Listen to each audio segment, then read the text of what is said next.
So when reviewing classic or older movies, I figure in the final stretch before Halloween, it's only fitting to review Halloween-esque movies, so we got a lot to cover, so let's go.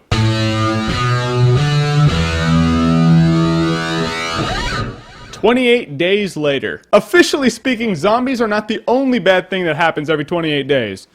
Just saying. You just gotta love a zombie movie that's directed by an Oscar-winning director. A movie that, once again, is also shot from a cell phone. And I'm pretty sure I'm gonna get heat for calling them zombies. People are gonna be like, it's not zombieism, it's a virus that makes you act like you have rabies. They're not zombies. Yeah, it's a virus that makes people ravenous out of their mind and makes them crave and eat flesh. And their saliva and blood will turn normal people like them and make them ravenously crave and eat flesh. Yeah, totally not zombies. Sorry guys, in the mid-90s, viral zombies became legit offshoots of their undead counterparts. They are zombies. Now there is a lot to like about 28 Days Later. Before this movie, zombies were all slow, like, "Oh, I'm so threatening. I'll get to you in 7 years." So now they are pissed, ravenous, out of their minds with adrenaline, they got their Nikes strapped on, and they are running after you. And of course the virus was released because a bunch of activists who watched Project X one too many times broke into a lab, found a bunch of monkeys being experimented on who had this virus, and they released them. Of course, blame the monkeys, again.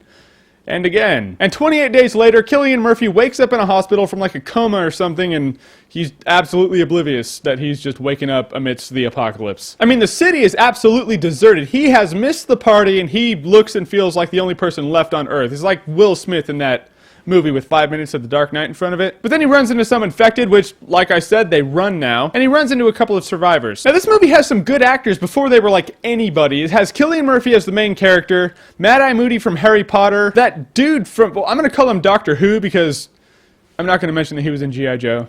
But we will forgive him for being in G.I. Joe. Another reason I like this movie is because it shows what you can make on a low budget. I mean, for the budget of like a loaf of Wonder Bread, they made a zombie movie. I mean, I've heard stories of them filming with no permits and filming at night so they didn't get caught and fined for it. I mean, it's a real testament to filmmaking. It really is. And it's intense. It's good. It's a more realistic take on the apocalypse brought on by zombies if ever there was one. That in Zombieland.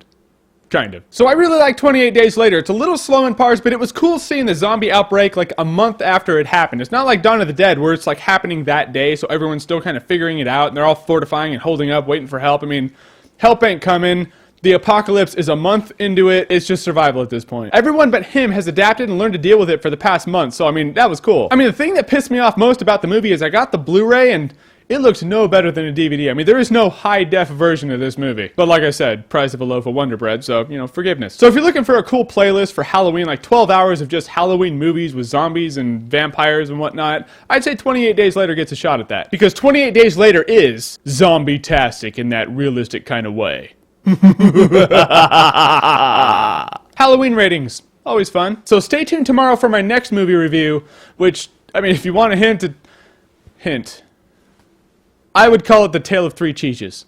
That's all I'm saying. That's all you get. If you know it, you know it. If you don't know it, you're probably not getting it. And be sure to check out my classic review collaboration I did with the Schmoes from schmoesknow.com. We did it on the Howard the Duck. They asked me to do a collaboration, then they suggested Howard the Duck, and that's when I knew they hate me. Just kidding. They're great. I put the link below. Go check it out. And if you're new to my page and if you like what you've seen here and you want to see more, then click right here to see more.